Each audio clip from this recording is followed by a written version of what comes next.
Hello and welcome to Book Talks with Sandy. I am so excited to have you here with us today. And those of you that are joining us for the very first time, here we are. Book Talks with Sandy is part of Coffee Conversations with Sandy and Friends. I am your host, and I am so delighted that you are with us on this amazing afternoon. Today, who we have with us, you've been looking for it, you've been anticipating. Yes, the conversation with the amazing international, I call her and they call her the Renaissance woman. I found out something new.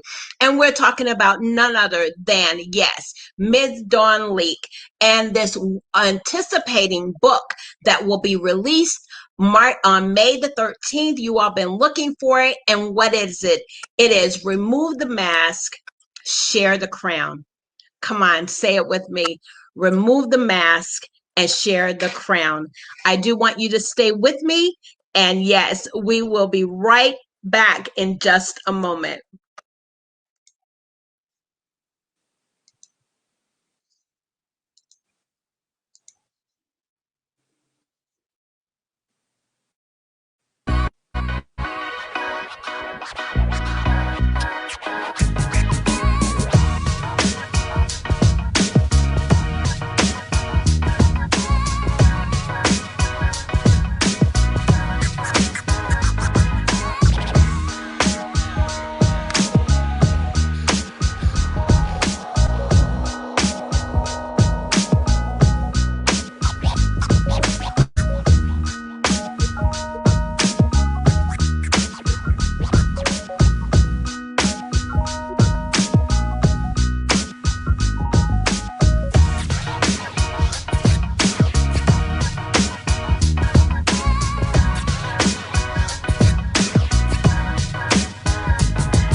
Yes, and thank you again. Those of you, I want you to get it out. Share it with your friends. Go to your groups, especially your girl groups, because this is a dialogue. This is a conversation that you definitely want to be around the table. Book Talks with Sandy. What is it all about? It is a platform and a place for authors, anthology projects, visionary authors to bring on their co-authors and partners to showcase and share their story. The world wants to hear your story.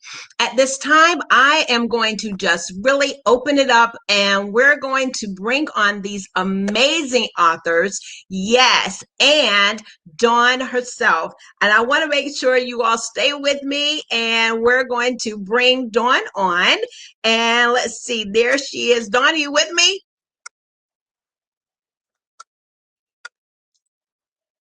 I'm here. I'm here. Awesome. Awesome. Yes, you are. And I want to say that I have all of the ladies. Everyone is there. I want to make sure that everyone can see your beautiful faces. And let's see, I want to make sure that they have, because I want you to know who is with us on this amazing day. At this time, I want to introduce to you Ms. Renika Edwards. Come on, Renika, you there? You want to wave at us? Hello, how are you? How's everybody? Thank you, Sandy, for this opportunity. You are welcome. You're welcome. And we have Dr. Bridget Williams. Hello, thank you for having us, Sandy. I'm so excited to start these conversations and share this book with everyone. Yes, indeed, indeed. And the phenomenal Miss Shadera Allison. Thank you so much, Sandy. I'm very excited to be here. Thank you. You're welcome. And the phenomenal Angela Singletary. Come on with it, my lady. Thank you, Sandy. Super excited to be here with my fellow authors. Awesome, awesome. And yes, and I love drum roll. Yes, coming on to the stage is Miss Catrice Keys. Hello, everyone. Thank you, Sandy, so much for having us on your platform. I'm elated to be here and share with you all today. Thank you so much. Yes, indeed. And I'm meeting for the very first time, but I know she's a phenomenal woman, Miss Wendy Rose. Yes. Hello, Sandy. Thank you for having us on your platform. We are so blessed that you gave us the opportunity to share our stories with you today. Oh, yeah, me too. Yes. And last but not least, y'all, the rockin' lady, I see her sometimes and she got her moves going on, but we know that, yes, she's got a sound in the earth to let everyone know who she is. And who is that? Mrs. Tanya Williams. Come on, my lady. Yes. Thank you so much, Sandy. Thank you so much for allowing us to be a part. My pleasure. And I believe that that's got everybody. Listen, Dawn, yes, I want to let the world know who you are. Come on now with me. Now that's better. I can see everybody now, you all. I'm still kind of rocking with I love it. But Dawn, you all, I want to share just a little bit who she is before I bring Dawn up to talk and share with us. Okay. Dawn is, yes, an international best-selling author. She is bold and out of the box is what I've read, of health and wellness life coach. She's an author. Yes, as we know, she is she may correct me because I can't keep up, y'all. It's either a 3 or 4 times international bestseller. Transformational speaker, CEO of Finally Free LLC. Dawn is transforming lives, and we've seen that. She's transforming lives of women to be tenacious and, yes, to be bold in their story, bold in what they're doing, and what she really says is that who are desiring to thrive in self-discovery and development. I can say more, but I am going to bring you to the stage now. Listen, the magazine, it was Woman Lead magazine, and they had it, you all, Renaissance Woman. That's what a woman that makes change in the earth. Come on. I love it. Thank you so much. Thank you so much. Yes, Renaissance Woman, that's me. I am addicted to change and transformation. So anything that's showing transformation, normally transformation is change, right? And so that what comes with change, the first and foremost, the first thing that comes with change is fear. And so that's one of the subjects that I speak on a regular basis, just because we can't make that transformation. We can't make the change if we can't walk through that fear. So yeah, that's what I'm all about. I am definitely a Renaissance woman when it comes to transformation. I'll get you changed up in no time flat, whether you want to or not. You say you'll get them changed whether they want to or not. And so that's a lot. That is a lot. You all, my audience, and those that are listening to us, these women are making and this book to me, I feel is going to be life-changing. It is at the right time. And that is what's so phenomenal. Dawn, share with us. I've heard in an interview, and you and I, we were in a book signing just recently, but in this particular book, you often chose not to write yourself in this particular book. How many authors do you have? And then if you can share with us about that. Well, in this book, I do plan on writing. So I have a lot Okay. to say on this subject. Mm-hmm. And finally, my first anthology, I did not write. Okay. I was not in that book, but this one I definitely will. We have 18 additional authors aside from myself. So yes, very exciting. And they all have something very exciting to say. So Drop the Mask, Share the Crown is, achieving authentic success through, collaboration of expert women. So these women that you see on the stage are women that have learned how to collaborate and be successful in doing so. So it is definitely collaboration over competition every time. And so it's women of all races, ethnicities, sizes, religions, coming together as one people to make a difference, and try to thwart some of the divide that our country is in right now. So this is our way, of starting to make a difference as we link arms together and not abide by the divide that's been set up for us, right? And so we can make a difference, but it has to start with us. And I love it. One of the things that you shared with me and the audience is that collaboration of expert women of all races, and all ethnicities, sizes, and religions working together as one people to close the dividing space that we find our country in. And so you all said yes to this project, and we'll get to that in just a moment. But I do want to start with Catrice, and I just want to share a little bit about her and just bring you on in and share your heart about this particular book project, because I know that you also were part of the Finally Free project. So if you would, I just want to share with you all a little bit about who Catrice Keys is. Again, she's a phenomenal entrepreneur, an empowered speaker, certified Christian life coach, licensed evangelist, and two-time best-selling author. Keys is a visionary author that is about to be released as well, and it is called Forged by Fire, Built God Tough. She has served her community, registered nurse for over 20 years while in the nursing profession, awarded the CEO Award for successful implementation, electronic health record in the facility that she was employed with. And so now she is an entrepreneur, having her own business. And so I want to bring you in, Catrice, and just share with us this about being a collaborator in the author world, and then also among other women. Could you share with us about that? Yes, I can, Sandy. Again, thank you so much for having us on your platform. And I just have to say that this vision that Dawn has for Drop Thr Madk and Share the Crown couldn't have come at a more poignant time in history.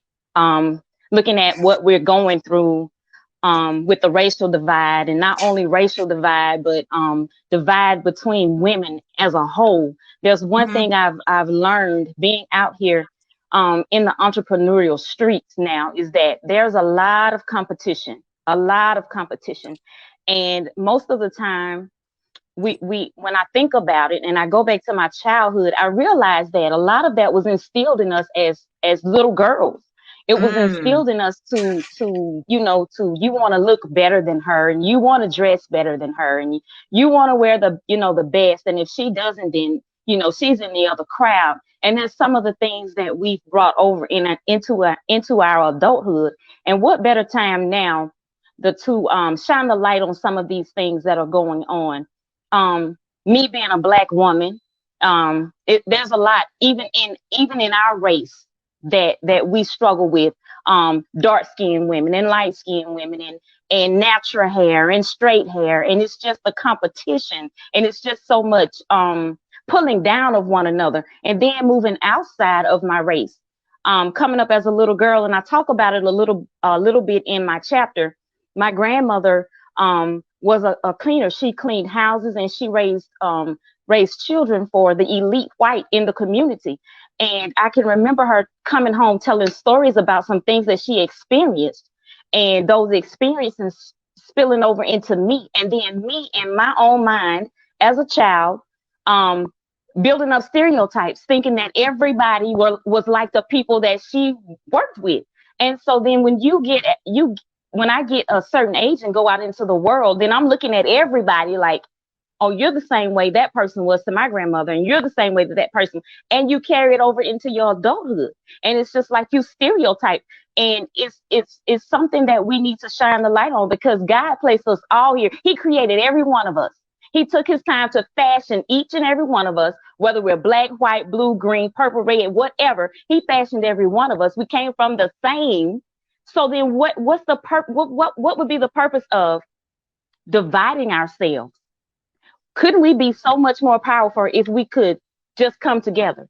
And us as women, my God, if we ever get on the same wavelength, we could move mountains. We could move mountains. And so I said yes, because this is something that needs to be dealt with. We tiptoed around the subject. We shied away from the subject. And it's more prevalent now for me, seeing people having conferences and businesses, and they'll say, this conference is for Black women only. And I can speak from this standpoint because I'm in it. You know, if you're not Black, this conference is not for you. Shop Black businesses only, you know, and that to me, you're saying you're pushing everybody else out.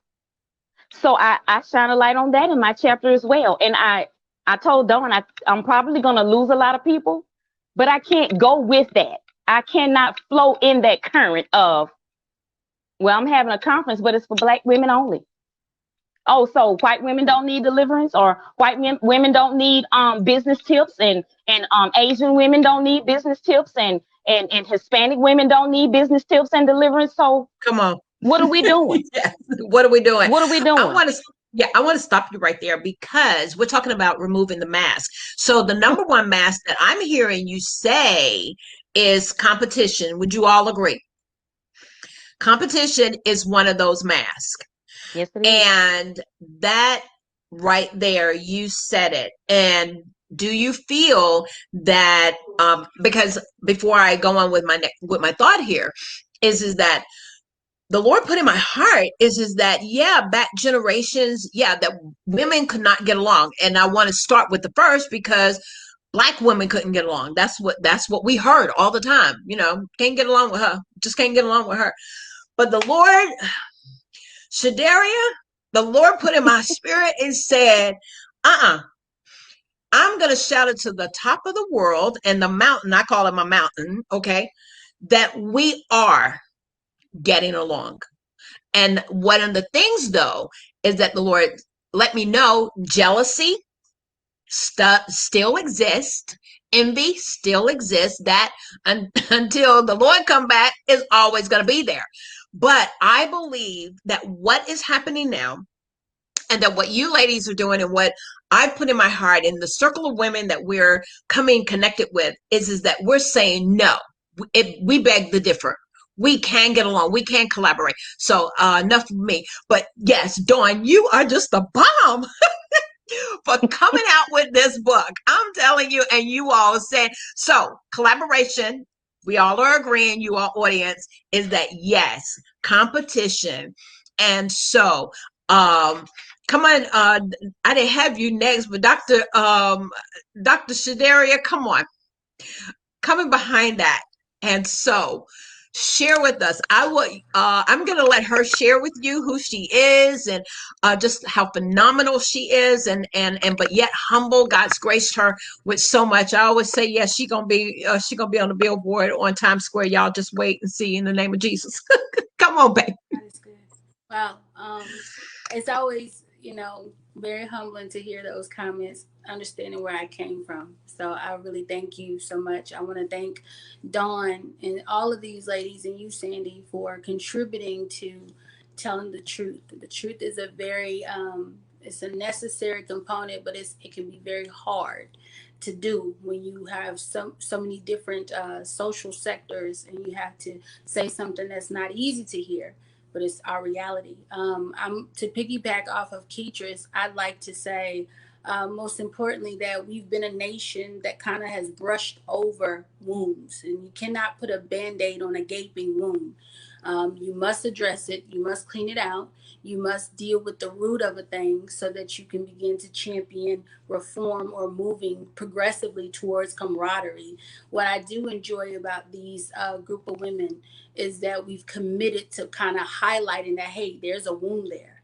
there is a wound there. But one thing I can say is, you look at men, they can come together, whether it is black, blue, or white. If they're going to come together, make a rule, a law, or a business deal, it's done. But with women, the ones who I feel like are the Lord has really chosen to kind of mediate beefs and mediate division, we have a harder time, because like Keisha said, since we've been children, it's been ingrained in us that we must compete, that we must size ourselves up against the person that's next to us. But once you become very aware of who and whose you are, then you're able to address the truth of the matter, which is like we've already said, we're one nation under God, indivisible. And so for me, I am the selected forward author, and I like to honor Dawn for choosing me, because this is a very passionate subject matter for me. I am a civil rights activist. I'm a foot soldier out of Birmingham, Alabama.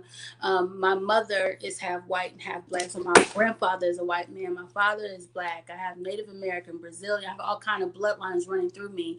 And most importantly, I have the blood of Yeshua in me. And so I know for a fact that love is the mandate that he's putting on us for such a time as this, and working with women, seeing them come out about their different stories of racism. And just like Keisha said, in our community, especially the Black community, we think that because we've been oppressed for so long, that gives us a bullhorn to be able to exclude races. But really, the necessary thing that needs to take place is actually the merger of the two. And you're being just as racist as a Jim Crow law back in the 60s, when you put on a sign, only Black women. And like I told Dawn one time in a private conversation, I said, we as Black people have become overly vocal about what we've gone through, and it cheapens our struggle.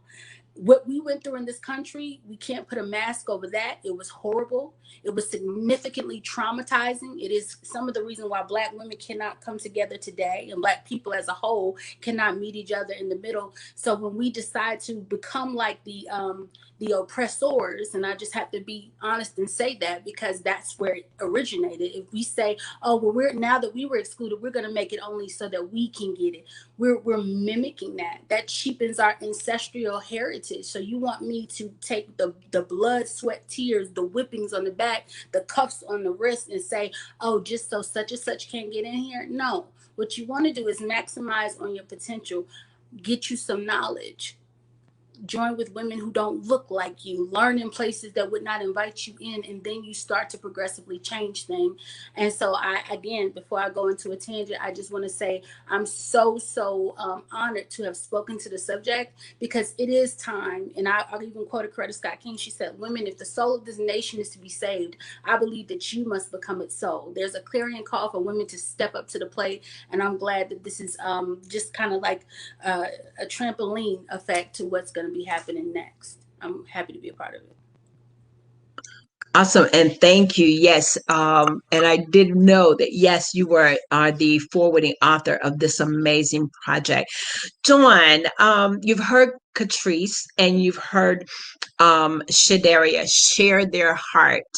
And so when you began to put this in mind, again, let's start with the mask. What were your thoughts when this book, and you said yes to it?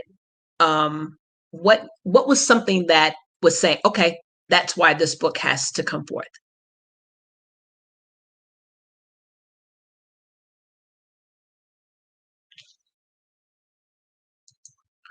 I want you to go back and say it again, because I had you're on mute.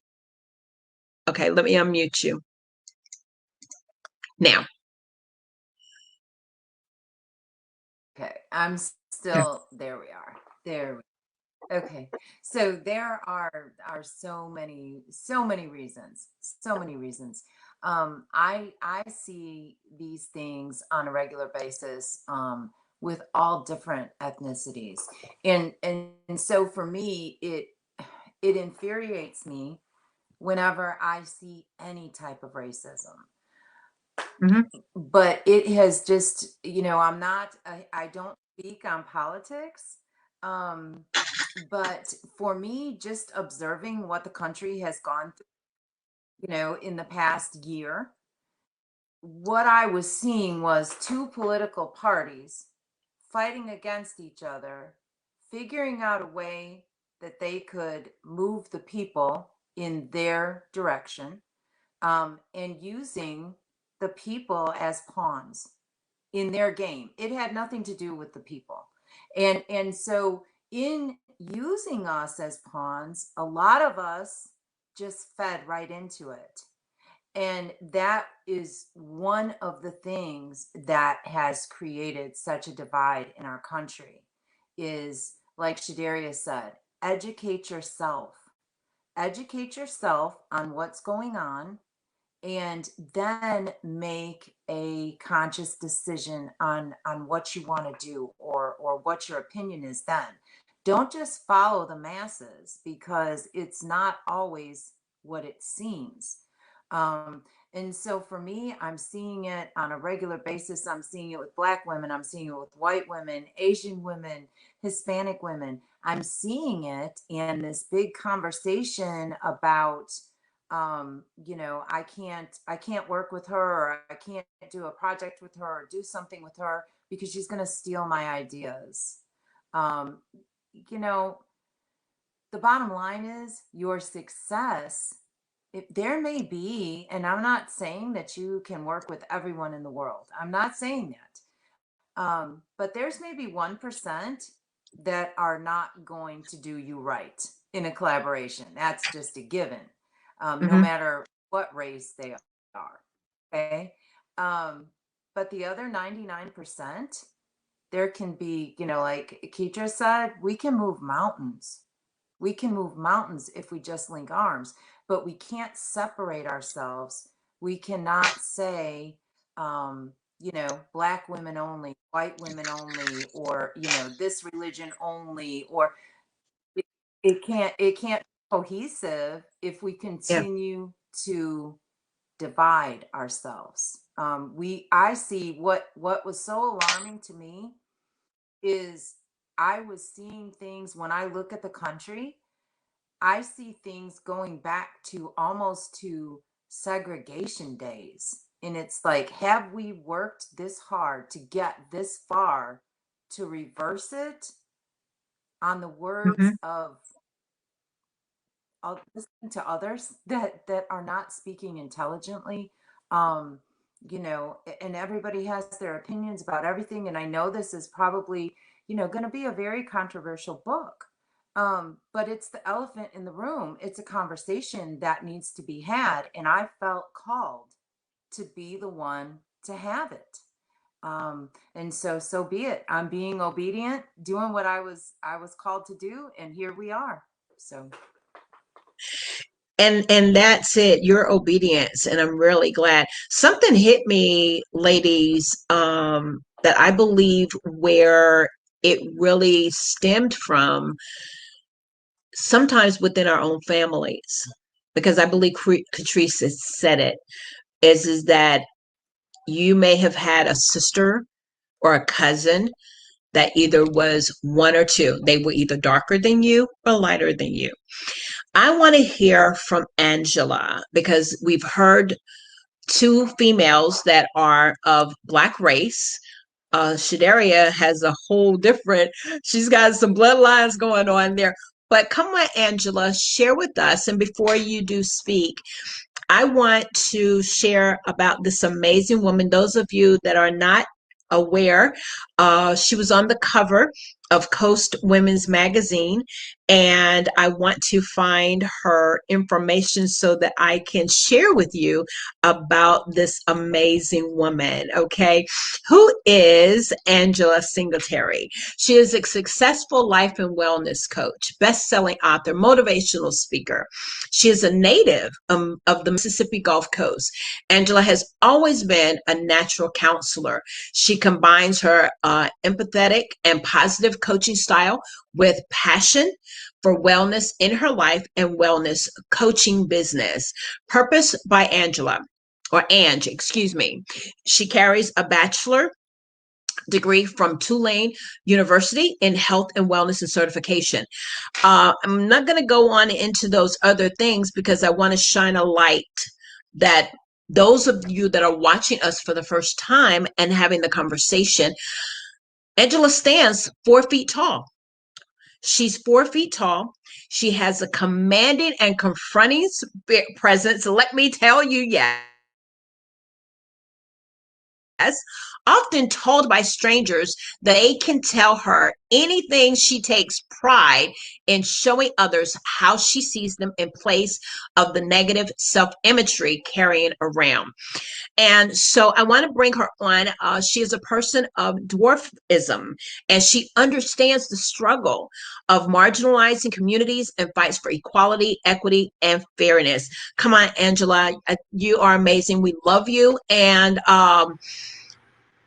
I just want you to share your heart because, again, we're talking about barriers that need to be talked about, and you have experienced it as well. So this book, Removing the Mask, and you've been so bold. Share with us your heart. Well, thank you, Sandy. That's hard to follow. Yeah, so I'm actually 3'11.5", but I like to say 4 because it sounds better. So Dawn approached me about this book. Dawn has been an amazing mentor and coach and friend. I really can't say enough about all that she has done for me to help me grow to the person I am professionally and even personally. And thank you, Sandy, for having us. I always love being on your show and love seeing you. Yeah, so when she approached me about the book, I knew that it was something that I definitely was interested in. I've long been a social justice warrior for all marginalized communities. I, have very, very passionate beliefs in equality and equity on both the racial side and the disability side. And so that is a big part of why I said yes. Another thing is I'm a life coach, and I help women find radical self-love. I believe that we are so easy to beat ourselves up and to internalize the outside world and the things that we're told about ourselves. And it's my passion to help women see the truth and to do away with all of that clutter. And I think that, I'm an entrepreneur, and in seeing some of the women who view other women as competition and not collaborators, there's typically a lack of self-love or self-confidence there. And so it really goes right in line with my belief system and then also what I do. Women, like Keitra said, women rule the world. Like, we could literally move mountains. And so being able to be a part of this and speak on some of my thoughts on it was an honor. And so I wrote about collaborating and how you can go from seeing other women as competition and kind of getting caught up in the mess and avoid doing that. I wrote a 10-step instruction on how to make the most of your business as a collaborator. We get when we give, and the more you give, the more you get in so many ways, not just by money, but by friendships and encouragement. And, these women on here are always encouraging me as it is, and the more you're able to see other women in the light of love and not in the light of competition, you can't help but win. And so I'm thrilled to be a part of this. It's time to talk about these things. Like Dawn said, it can be controversial. It can be hard to have these conversations sometimes. Some women feel in denial about the way that they behave. And so it can be hard to see the truth behind their motivation for their actions. But it's always better when you can see the truth, because then you can actually make real progress. So yeah, I'm excited.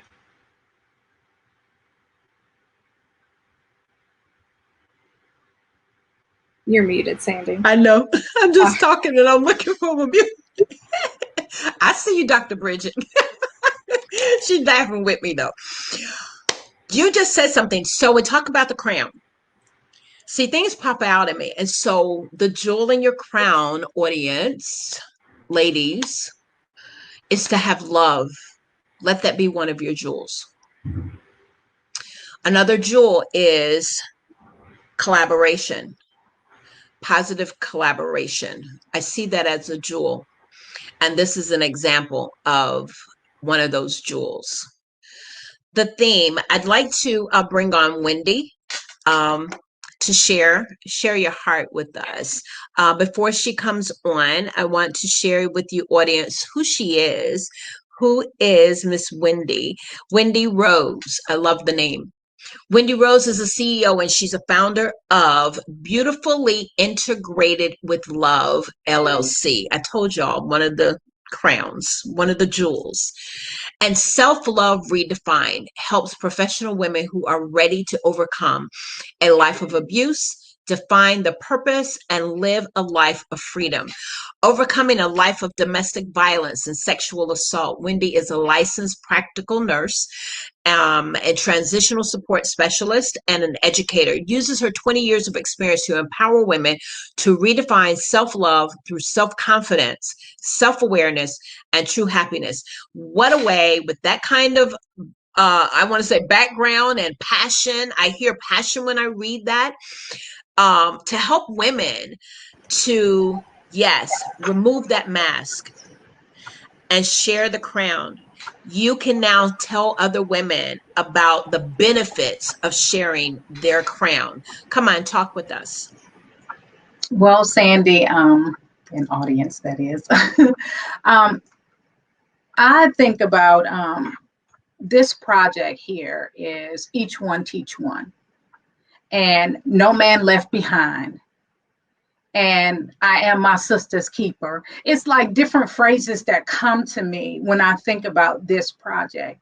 It's like, I don't want to set my sister up for failure, nor am I jealous of you. And I am going to celebrate your victories, because if I celebrate your victories, I know I got you right there to celebrate with me when it's time for me to be celebrated. So that's the way that I look at it. And it's like, I don't want to leave my sister behind. I want to grab her by the arm and I want to walk with her arm in arm, and let's conquer this together. If it's something that you don't know, I want to be able to be there for you to help you along the way, not set you up for failure. I don't want to set you up for failure. Especially women have gone through a lot. There's a lot of women that have gone through abuse, that have gone through, you know, not having a supportive family and different things like that. So I want to be that one, and I'm sure that these ladies do as well, want to be that one to help you to grow and to just be there for you, you know. And as you said, you know, my self-love redefined, I've been there and done that. And so with Self-Love Redefined, I love the fact that I have experienced it so I can show somebody else. And so even with this project, it's like, drop the mask. Don't be phony. I don't want to be phony. I don't want to be fake. There's nothing fake or phony about me. So if you're looking for fake or phony, it's not coming from here. You have to live with integrity. What you say and what you do need to line up across the board. So if you're looking for a lie, if you're looking for fake, you won't get it from Wendy. Yeah. And as Dr. Jerry, do I have a mic right now? She said, I can see Dr. Yolanda. She was, you know, that's dropping the mic. But I know we're going to have a lot of drop the mics. But okay, so integrity. And that is amazing, because that's another jewel in the crown. Okay, that's another jewel. Love, collaboration, having integrity. Dr. Bridget, come on. I want to share with our audience. I feel like you got something to say here, and I just want you to share your heart. Let me pull up her information, you all. Thank you so much. Dr. Bridget Williams, and who is she? She is an established board-certified family physician and a founder of medical director of Green Harvest Health, a medical cannabis clinic, which is located in Pickerington. Did I say that right? Ohio. Dr. Williams is health, Green Harvest Health is the only medical cannabis and life coaching office in Ohio. So again, she's breaking barriers. Dr. Williams brings nearly 20 years of medical experience in the family practice in family medicine in Cleveland Clinic and certification in life and cannabis coaching to her practice. Dr. Bridget provides valuable talks on medical cannabis, CBD, life balance, and confidence. So I want to share a little bit more about her in a little bit later, but let's go ahead. Dr. Bridget, I want to bring you in, and let me just go ahead. Can you unmute yourself, or do I? Yeah. There you go. Let's talk about being in the medical field. Share with us some experiences and what you can now share with someone else because you've experienced it. Again, you said yes to this project. So, yeah. Yes, absolutely. Thank you, Sandy. So I don't think anyone's unaware that there are illnesses within the medical field, and how we train our new physicians, nurses, staff, all of it. It belongs to this really difficult way of training that often involves microaggressions, sexism, racism, and really people stepping on other people's backs to get ahead. And it's, unfortunately, our health system is one of the most unhealthy systems. And for me to participate in this project, and I talked to Don a lot about what direction to go, I really wanted to show my journey in empowering others. And to get to that place where I could empower my patients, I had to heal myself first.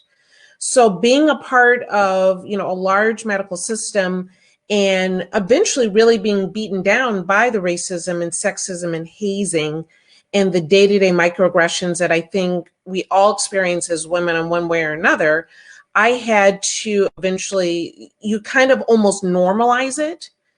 And this is where we go wrong, because once we normalize it, we internalize it and then express that same negative behavior, as many of us have already said, to each other. And I caught myself and I realized not only did I see a problem, but my patients were unhappy. Because for every time they came in, there's a diagnosis and a pill. You don't like the pill, here's another pill. You got side effects from that one, I'm gonna add one more on. And they felt unseen, unheard. Our system went from interacting in the art of medicine to me sitting in front of a computer and never even making eye contact with the patient, right? And so I needed to take a different stance, work with patients that were very, really at their wits' end, and focus on how do we get patients off of medicines instead of me just adding more. And that was really transformative in my own career. And that led to me, I was never that cool in school, but I had a patient that started talking to me about cannabis. I was completely out of my comfort zone. But when I did the research, I was blown away by the information that wasn't being shared. And that was only because the pharmaceutical companies couldn't benefit from it. And so fast forwarding, I wanted to take advantage of that period of time that made such a difference for me. I got educated as a cannabis educator.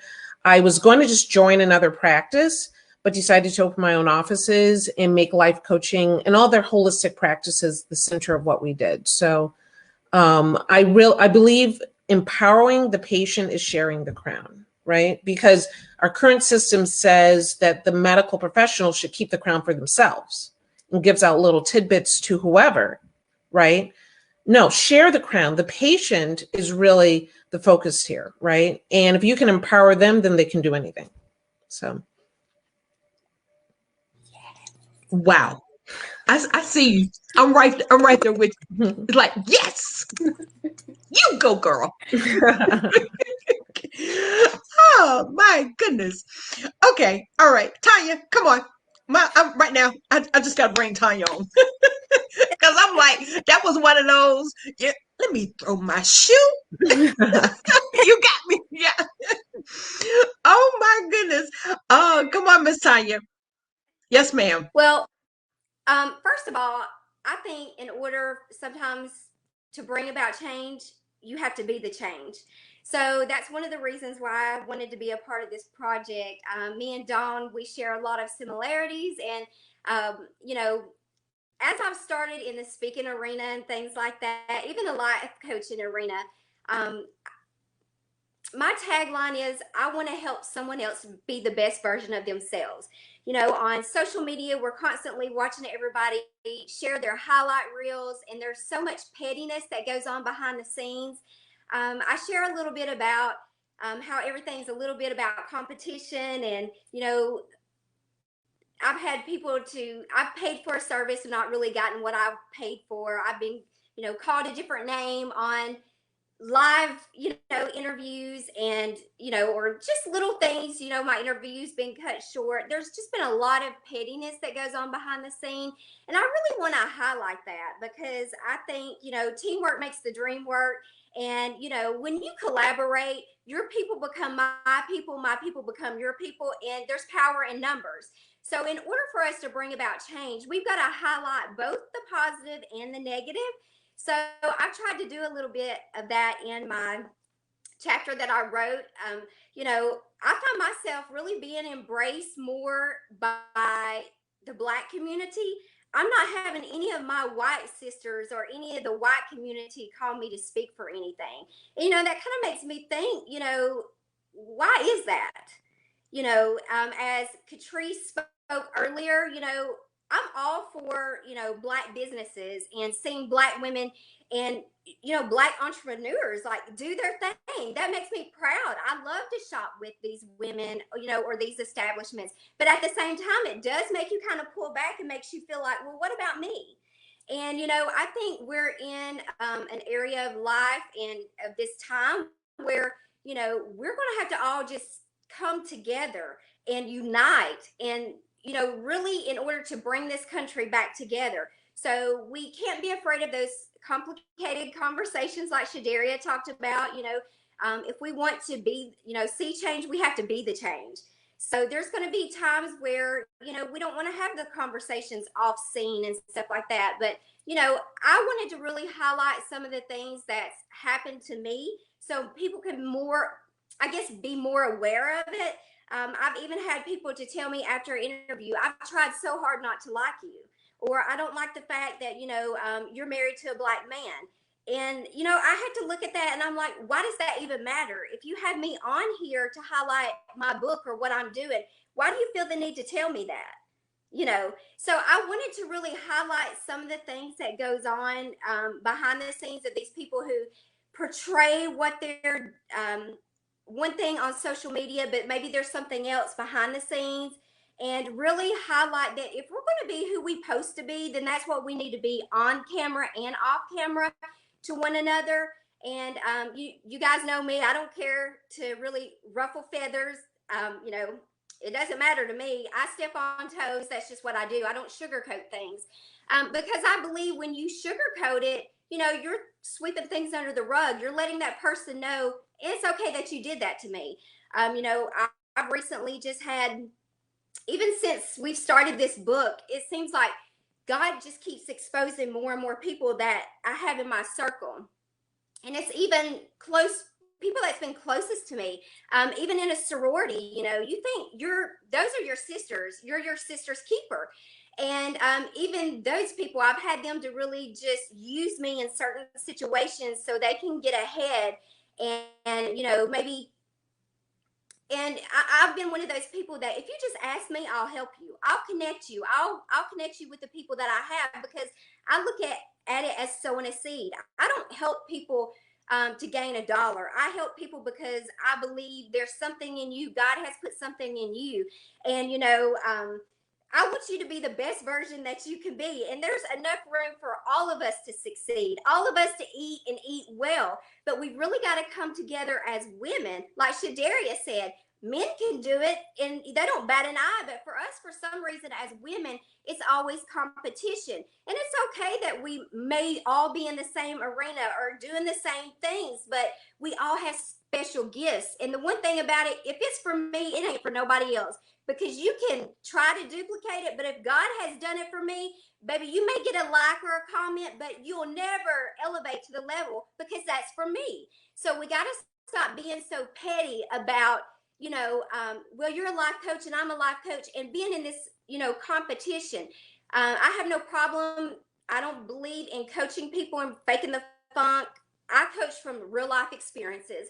So if I have someone that maybe has been addicted to drugs, I flat out tell them, I really can't help you with this because this is not something I've experienced. But here, I have someone else that I can refer you to that they have, experience in this. That's why I want to surround myself with other ladies that's doing the same thing, because I don't want to hurt the client. I want to help them. So if I lose that client again, I'm sowing that seed to the next person, and I'll eventually reap it in return. So we've got to just learn to, just come together and, just like Wendy said, each one teach one. I love it. I love it. And coming together, what you've done is, yes, opened. Right now, as you were talking, and y'all allow me because I move with the Spirit of the Lord. Somebody's been experiencing what she's talking about. And I want to say to you, woman of God, or whoever you are, is that you're listening to these women who have shared their heart. They're pouring out their heart. And we want you to know is that the Lord hears you. He hears your pain and he sees that. And don't give up on your dream. Don't give up on your hopes of being that authentic self that you want to be. That, yes, you can remove the mask. You don't have to be ashamed of your past. Yes, someone may have hurt you, but these women are sharing what they've gone through, the pain, they've gone through the hurt. I want you to put it on your checklist. You must get this book. Whoever you are, you must make this book part of your library, and then reach back and let them know. And then I want you to reach back to another sister and bring her along. At this time, I want to bring on Rakita. Am I saying it correctly? I had to pause because I want to make sure. Let me share a little bit about who Rakita is. I want to make sure I have her information, which I do. Are you all enjoying this? I believe that we're having an amazing conversation. I believe that some lives are going to be changed, set free, and delivered, as we say back in the church, and delivered in their heart. Yes, sisters, I believe it's going to happen. Who is Rakita Edwards? She is an entrepreneur. She's a best-selling author, motivational speaker, and in 2006, after overcoming her own struggles, she founded Wasted by Rakita to help countless others transform by taking control of their lives and becoming who they were meant to be. Her mission is to help others that were born out of her ability to successfully transform her life by losing over 100 pounds. She took what she learned and built on her knowledge and experience, one, by becoming a certified professional trainer and certified exercise therapist specialist. I'm going to stop it right there because I wanted her to come on in. Nice to meet you. I met you for this meeting. You all for the very first time. Nice to meet you, Ms. Edwards. Nice to meet you as well, Sandy. Thank you for having us on today. And thank you, ladies. You guys have tremendously blessed me with all of your testimonial talks. I'm just so encouraged over here right now. Share your heart with this about this project. So I said yes because the topic is so prevalent and we tend to it's not discussed a lot. And so I wanted to do my part in the book, which my chapter in the book is called Unmasking the Weight of Competition. Because as a fair-skinned woman, I've been in situations where I don't necessarily connect with my Black sisters as easy as I would connect with my white friends and sisters. And so I wrote in the book, my chapter about, unmasking the weight of competition. There was a woman that I used to see her running for like 20 years. We would run past each other. She would run in one direction and I would run in the other direction. And we would look each other up and down the whole time we were running. We did it for years. And the minute when I got in my car, I would just sit in my car and say, well, I don't know what her problem is, but she just does this to me every day. And I'm trying to exercise and run. So fast forward 15 years, she's one of my best friends. And so after all of that, us looking at each other, we laugh now and we discuss, well, why did you look at me like that? She's as fair-skinned as I am. She just thought in her mind, she was saying, well, I thought you were cute. And then I was saying to myself, well, I thought you were cute too. Turns out she's got her master's degree. She's smart. She's got everything going for herself. So I wanted to be a part of this book because, and Sandy, you said something very interesting about being a light skin and a dark skin in a family. My mother has 7 children. Out of all 7 children, I'm the lightest one. And I have a sister that's dark, very dark complected. And all while we were growing up, people used to say, my mom would have all of us out and people would say, she's so cute. And my sister would feel some kind of way about that. And so I think growing up, and to this day, we don't have a close relationship.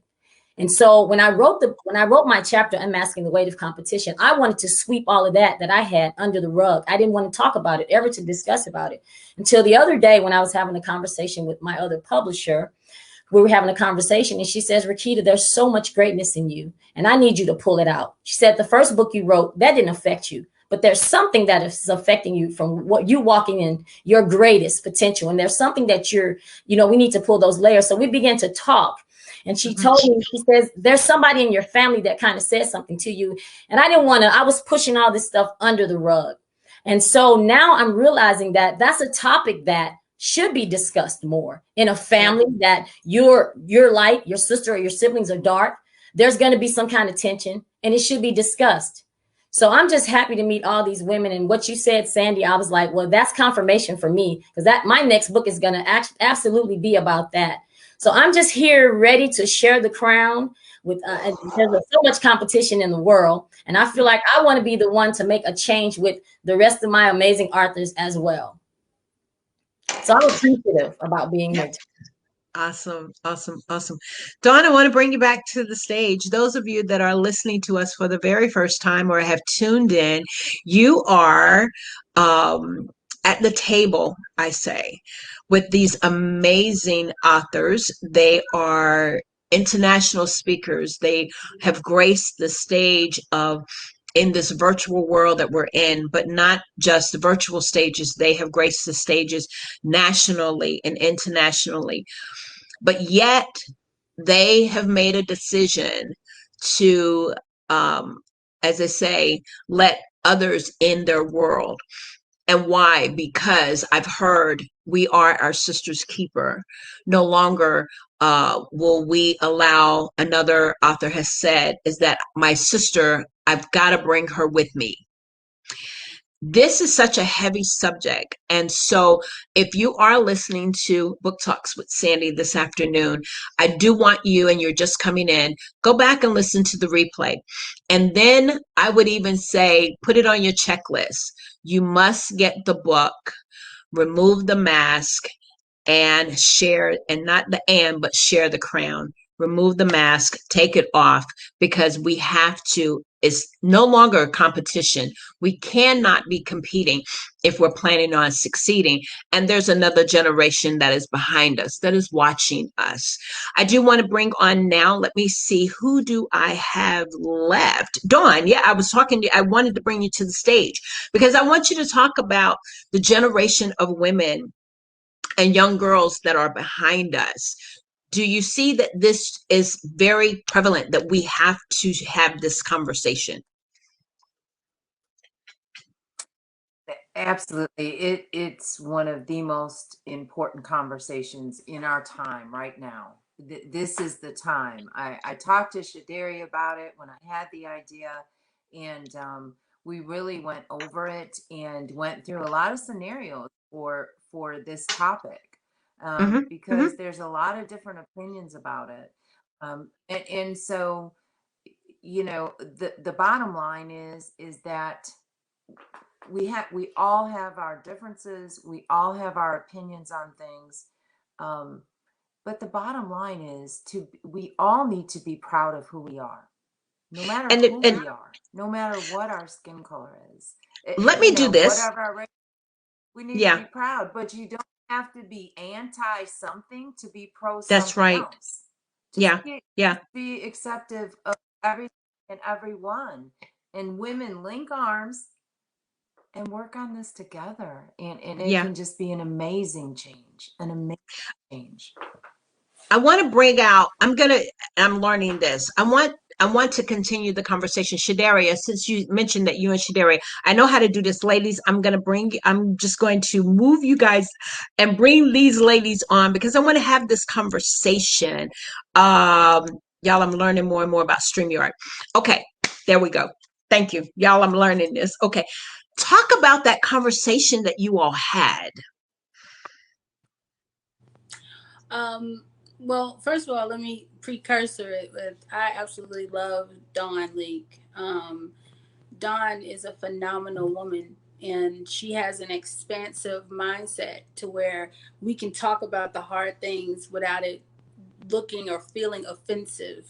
And so we had just noticed together, actually, just a prevalence of this division that was happening even on the bigger stages, like you mentioned before. Here we are trying to center our career around being leaders in a way, coaches, authors, speakers, and teachers, and we have this big elephant in the room amongst women. So Dawn said, Shadara, I want to address this. It's got to be addressed.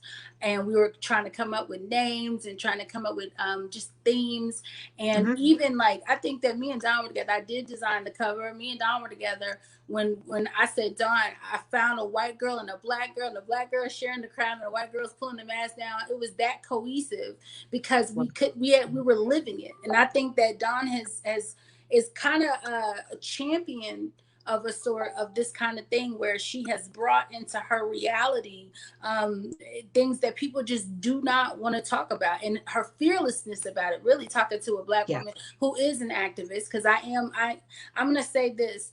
I've taken a Harvard implicit bias test, and I'm neither pro-black or pro-white. I'm neither one. But me being a black woman, I'm living in an experience here in America.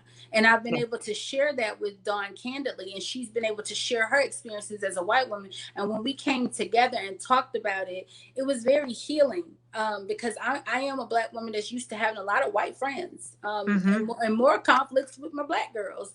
But talking to Dawn, we were able to actually speak on the hard things together, and then that translated into a passion project. And these women, as you can see, they just took it to the next level. Yes, Dawn, you want to? Yeah, I concur, and it's so great to be able, because you can't tell me that Shadaria is not my sister, and I hers. My audience primarily is Black females. And so and it's never ever, been a problem at all. I mean, I'm happy and I'm comfortable wherever I am. I don't care who I'm with. I'm comfortable and I'm happy. But this past year, things have changed. And so that's when the antennas go up, so to speak, like what's going on here? What exactly is going on? And so to be able to have that conversation was candidly with Shadaria was priceless, so that we could discuss it and see things that are somewhat new. It's kind of like we have progressed so far, and then all of a sudden everything just started backpedaling, and I'm like, what's going on here? What is this? And so that was the premise of the book.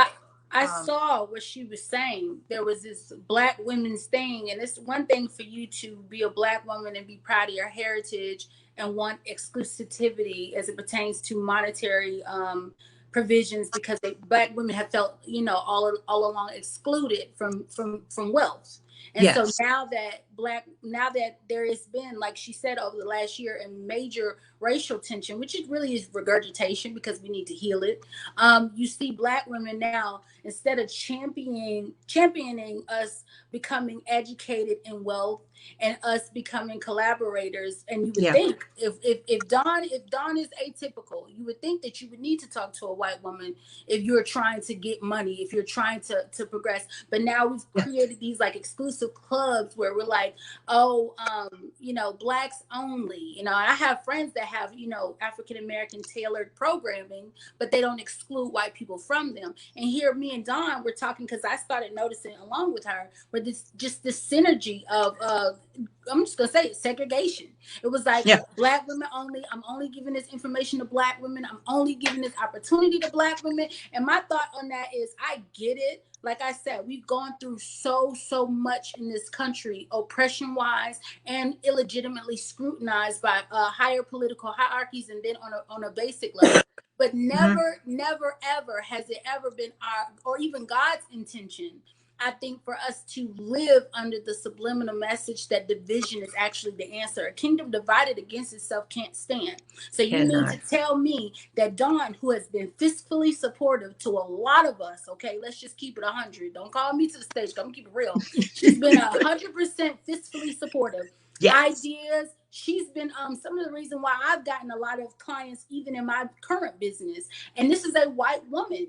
But yet she has to be, or not just her, just white women in general, excluded when it comes down to the table of opportunity. Like where do we do that at? So then she needs to take her money back. She can take her support back, unless you guys are willing to come to the table and heal. And I feel like this book, though it hasn't, I feel like really done what it's about to do yet, is actually a call and response to the issue.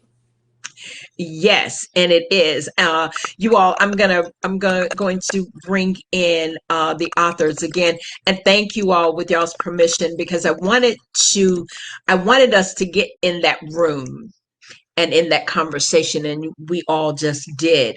And it is because you all had that candid conversation, and it was difficult for me. And kudos to everybody that is listening. I'm going to stop in my thought here.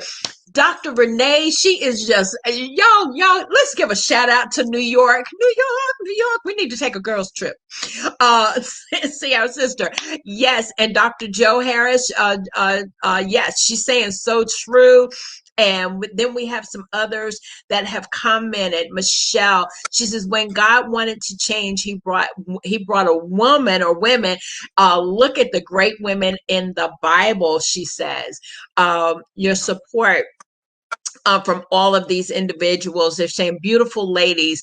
Sheila Farr, that you all, and Michelle, they've acknowledged all of what you all are saying. So thank you all for definitely supporting. And so what was in mind, see, I'm having a senior moment here. It'll come back to me in a minute. But yes, I knew it. Okay, so what I wanted to do, is get at the table, get around that conversation, because you're right. It has yet to take off the way that it is God's intent for it, because he placed it in, and he did the antenna. He gave you all the antenna, the intuition, the discernment to see something is going on here. And I think even, oh my goodness, oh,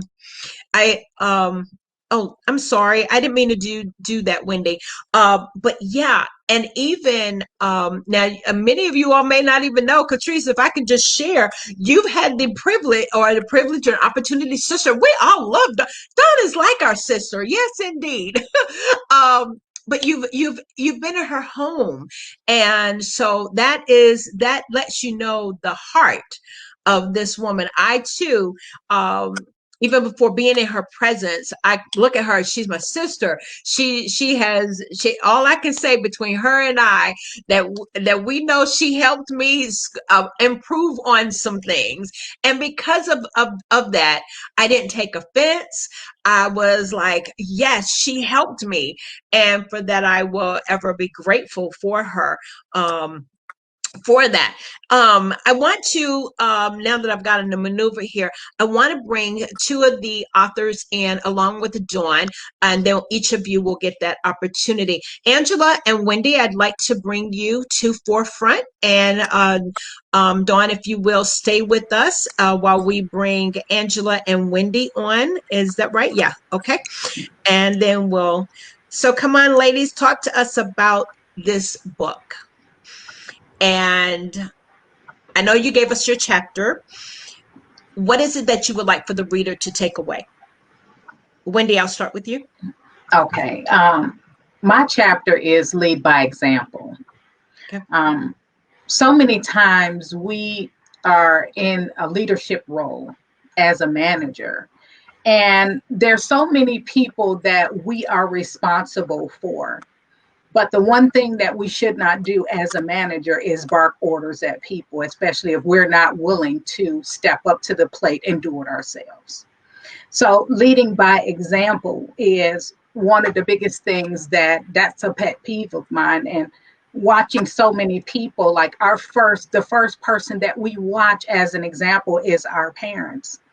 You know, whether they're good, bad, or indifferent, as a parent, that's our first role model. That's the person that we model. Now, even if you have good parents, you know, that doesn't say that you're going to be a good kid, because you have a decision to make as to what type of person you're going to be. But I'd like for people to know that all eyes are on you as a manager. Step up to the plate. Do what you're supposed to do and take responsibility for your role as a leader. And so that's my stance on it. So what you're saying too is that that's one of the masks that need to come off is that individuals that are in management, if they are observing where there is some division, there's some a race card is being pulled, obviously. What you're saying is that a manager needs to step up and not let it be brushed under the rug. Right. And there's a misconception as to your role is to stand back and just bark orders. No, that's not it. They need to see you in there as well. Right. As a manager. And I don't want to set my staff or whoever that's working up under me, I don't want to set them up for failure. I want to be that example to be able to help you to succeed in your job or whatever that job is. Yeah, I think that falls. Yeah, I think that falls under the category. We're talking about one of the jewels, the jewel of integrity, and that's what I'm hearing. What you're saying, Angela. So with Dawn, this is what your second project with her. It is. Yeah, yeah.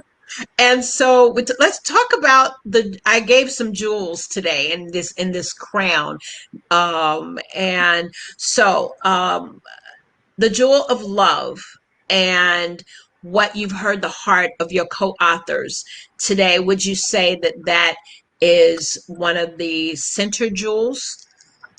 Oh, without a doubt, absolutely. And that's been one of, if not sometimes the best part about this project, and Finally Free, that I was in with Dawn, is the love and the camaraderie and the collaboration that comes from us all being together, and the encouragement and all of that. And really that's what I want more of out there. The coast is small, and I know not everybody is on the coast, but just speaking firsthand, the coast is small, and there's such a good old boy system. And I really want to see women reaching out with love to one another, bringing each other to the table. I've seen firsthand that there's a hesitation sometimes because, success is treated like pie, and it's not pie. There's there's more than enough to go around. Even, you know, amongst us, there's several life coaches, but we all do different things. We all reach different people. We all have different backgrounds and stories and experiences. And, you know, so I would love for that crown jewel of love to be the leading motivation for so many women, especially, you know, specifically on the coast, just in my personal motivation, because there's so many strong, amazing women on the coast, and there's still so much segregation and separation and cliquishness.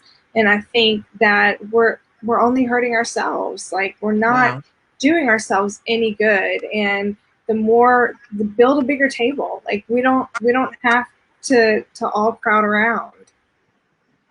I love it. Build a bigger table. Dawn, you any comments on these two amazing authors?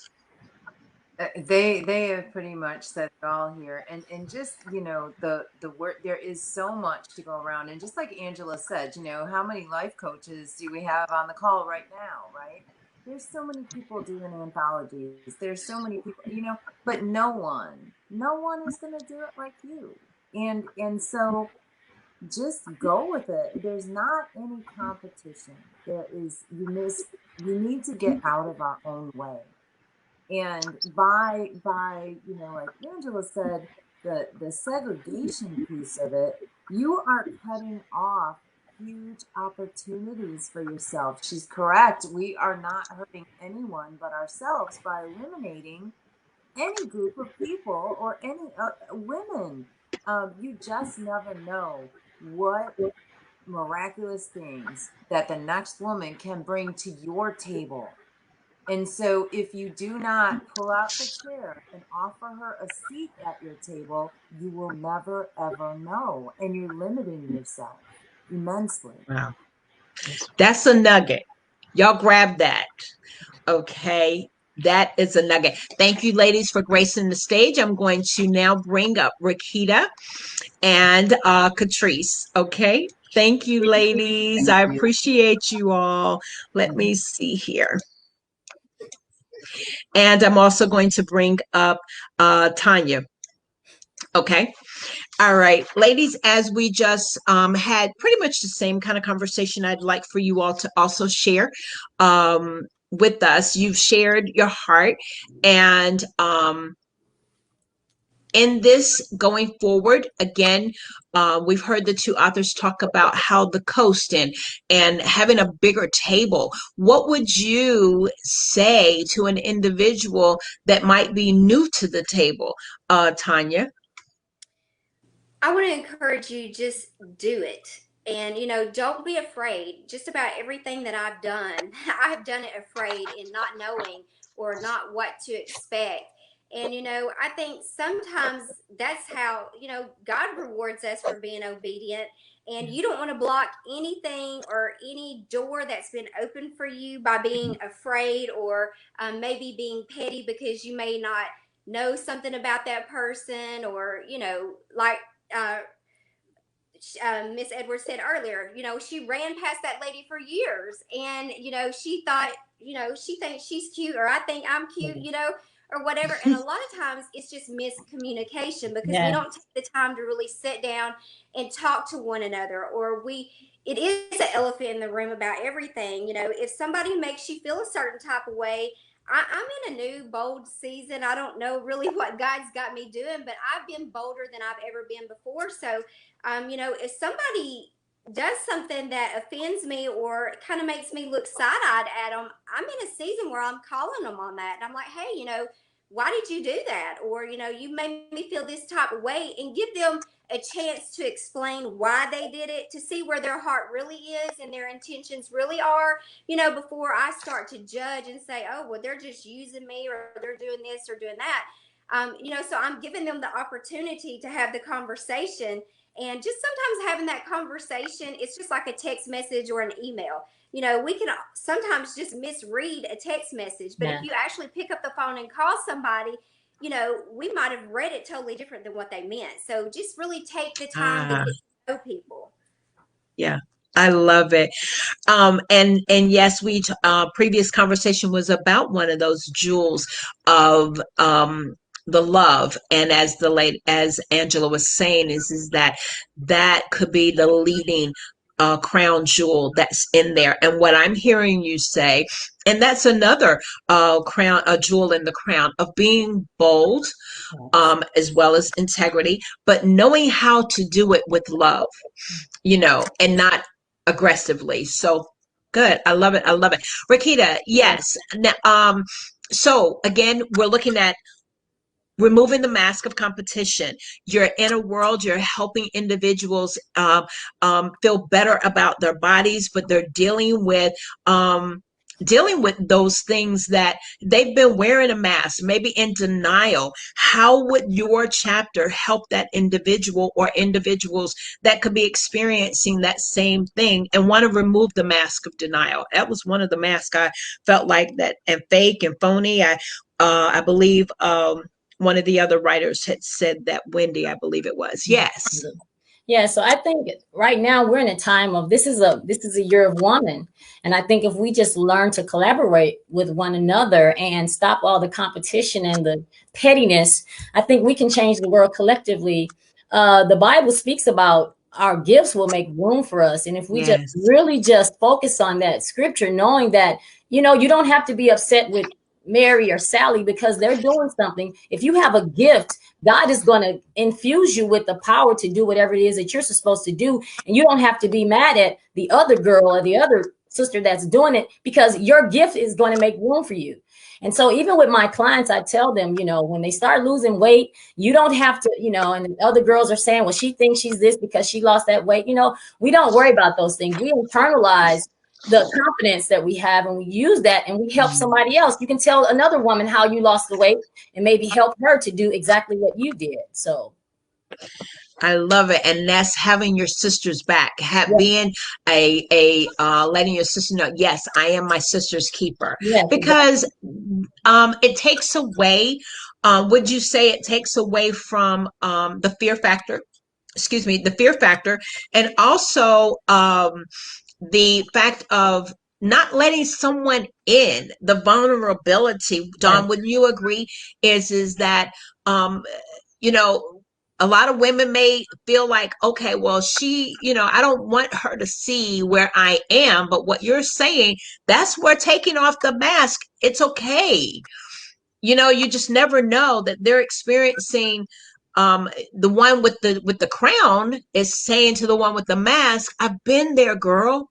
You don't have to fit. Once the mask comes off and you see the tears, y'all, and I'm about to tear up right now because women have cried. Dawn, you want to interject in that? Yeah, and exactly what Rakita said. Share your confidence, but share it in good faith.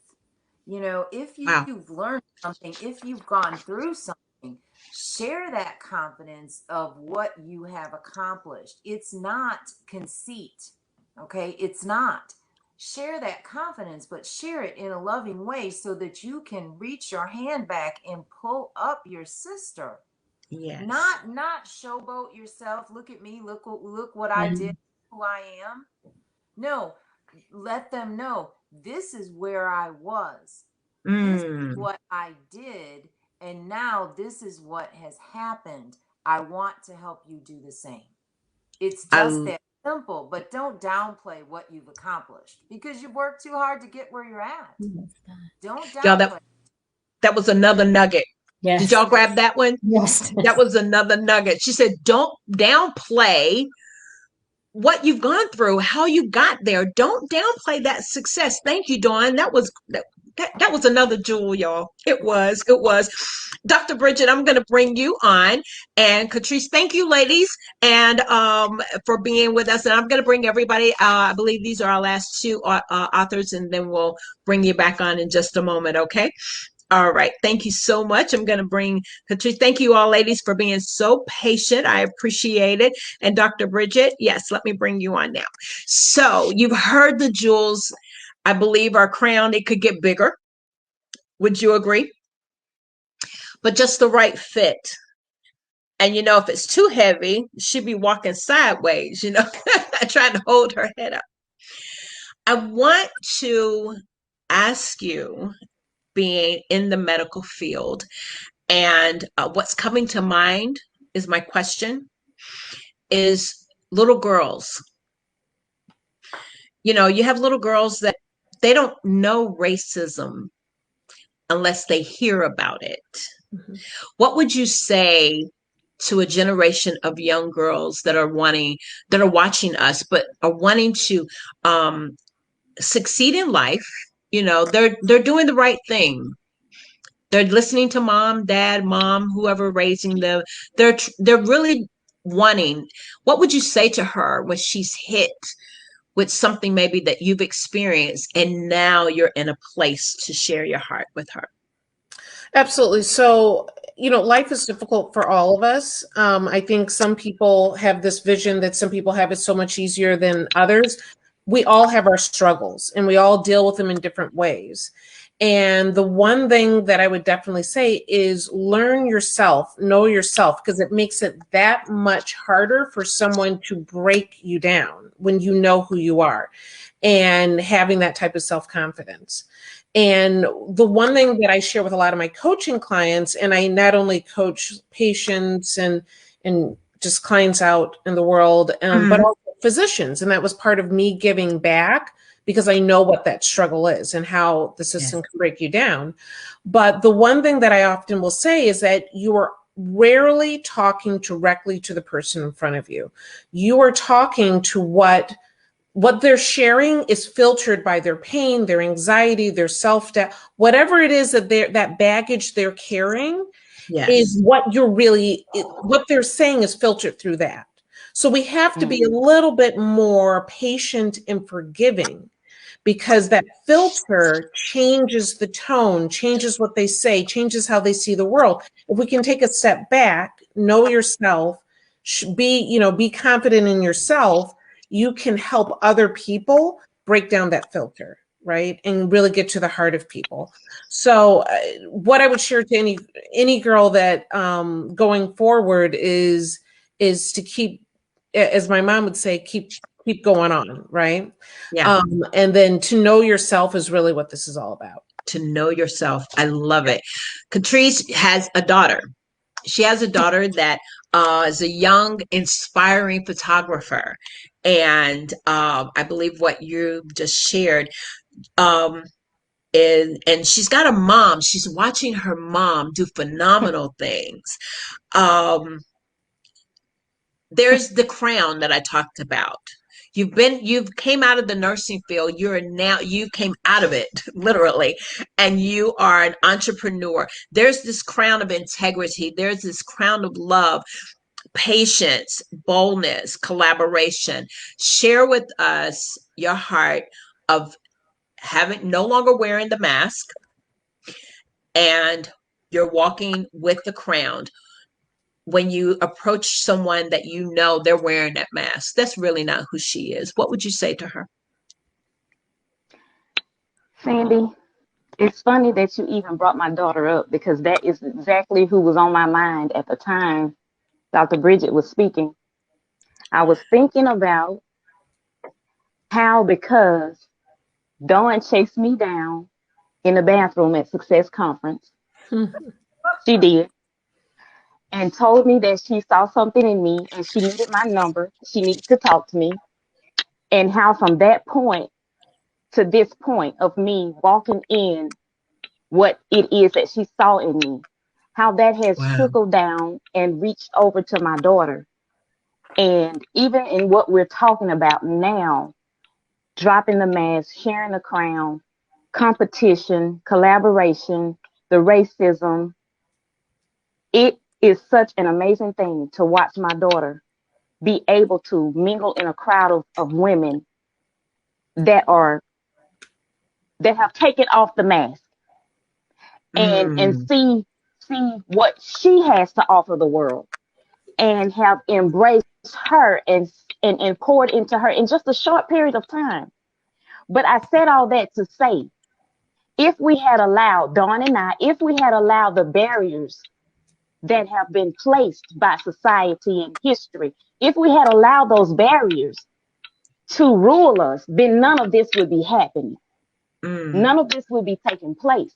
Right. And so it's just so amazing to see the mask come off, and people like Dawn and people like Dr. Bridget and people like Shadaria and people like Wendy and Rakita, how we have taken off the mask and we're willing to share the crown, because it trickles down into the next generation.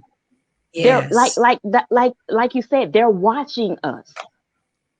And so we have to start somewhere. And it's just so surreal for me to be on this camera talking about this and just watching it unfold. And just watching it unfold. Dawn could have easily said, and I appreciate her to the max, she could have easily said, I'm not going after her because she's Black. Mm-hmm. And I could have easily said, I'm not receiving what she's trying to give me because she's white. And all of this that's happening now would have been cut off. This is what dropping the mask and sharing the crown is all about. It transcends skin color. It transcends ethnicity. It transcends all of these things. It transcends height. It transcends weight. It transcends me wearing glasses and you not wearing. It transcends all of that. And it brings us together collectively to move mountains. Just like I said before, when we are together, we are a force to be reckoned with. So I would say to anybody that has that mask on, you are literally caging yourself in. You are literally holding yourself hostage. Take the mask off. There are women out here who are willing to share the crown, to let the light shine that's in you so somebody else can see it and know that they can do the same thing. Just drop the mask. Reach out for help. We are here. And not only are we here, we're bringing other women with us. So don't be afraid to drop that mask, because we're willing to share the crown. I love it. Thank you so much, Sandy. Thank you, Dawn. I'm just so overjoyed right now. I had to get off the camera a few minutes ago because tears were falling. But it is just amazing when the crown has been shared and the mask has been dropped. Oh my. It's amazing. Oh my. What a way to end the show. I'm going to bring the other authors back on.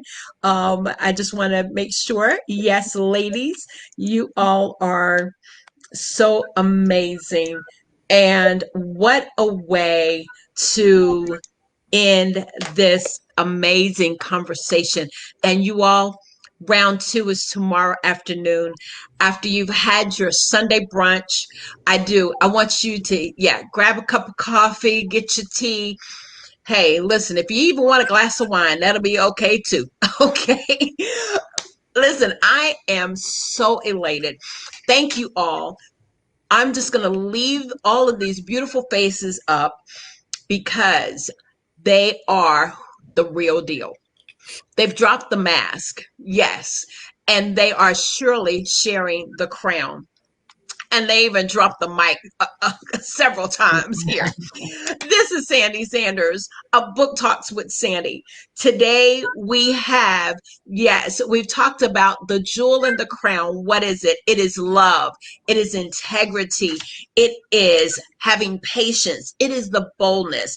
It is the collaborating. No longer the mask of competition, the fakeness, the phony, the lies, the pettiness.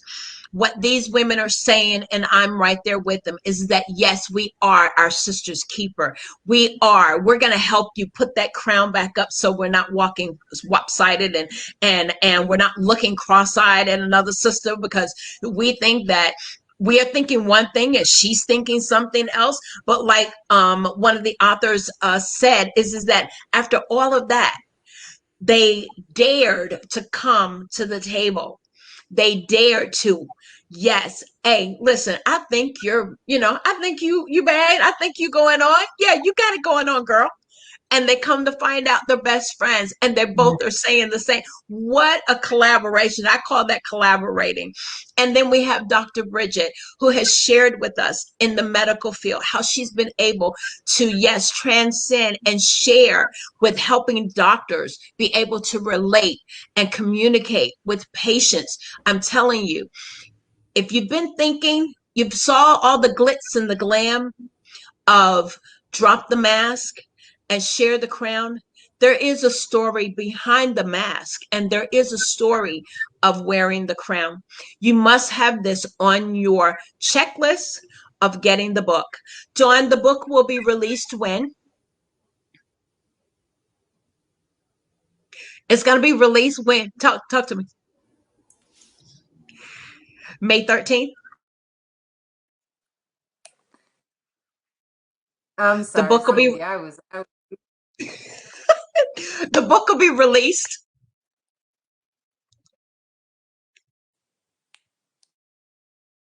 When the book gonna be released?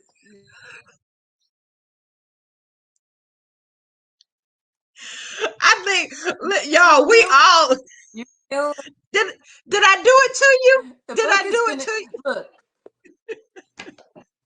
Yes. So every time I unmute, you mute me.